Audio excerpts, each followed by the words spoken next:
হে everyone, আমি জুহি নতুন একটা মিনি ব্লগে প্রত্যেককে স্বাগত জানাচ্ছি। এই পয়লা বৈশাখের আগের সময়টা না বেশ ভালোই কাটে, কারণ আমাদের বাড়ির সামনে হয় পর শীতলা মায়ের পুজো। যেহেতু গোটা এলাকা জুড়েই শীতলা মায়ের পুজো থাকে, তাই সেসব জায়গায় আমরা যাইও দেখতে।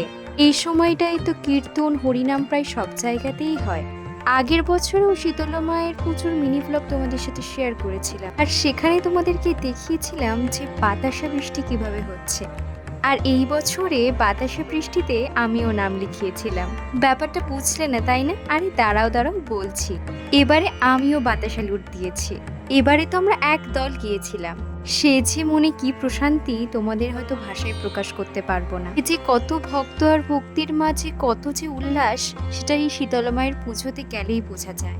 দারুণ মজা আনন্দে সামিল হওয়া যায়, জানো তো? যেন এক রাশ আনন্দ তোমাকে এসে এইমাত্র ছিল। সে কত লোকের সমাগম, একেবারে জনস্রোত। তবে এবারে আমরা অনেকেই গিয়েছিলাম বলে আরো অনেক মজা আনন্দ করতে পেরেছি। আর এই লুট দিয়া বাতাসাগুলোকে তুলতে মানুষের যে হিড়িক পড়ে যায়, তাতেও যে কিরকম মজা আনন্দ হয়, সে তোমরা যারা যারা পার্টিসিপেট করেছো তারাই জানো। সত্যি বলতে গেলে কি ক্ষণিকের মজা আনন্দেও যে এত স্মৃতি জমে, সেটা হয়তো এই পুজোয় না গেলে জানতেই পারতাম। আর মাও হয়তো মন্দিরে বসে চুপটি করে আমাদের ভক্তের আর ভক্তির মাঝের এই উল্লাসটা উপভোগ করে। আর এই পূজা অর্চনা আর বাতাস লুটের পরেই আমরা চলে যাই মেলাতে। এই ভিড় থেকে বেরিয়ে নিজেকে শান্ত করার জন্য আমার তো আইসক্রিম চাই।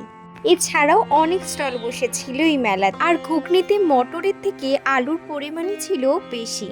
কি বলছো, মানুষ দু নম্বরে? ঘুগনি 2 নম্বরে পিছনে দেখিয়ে দে।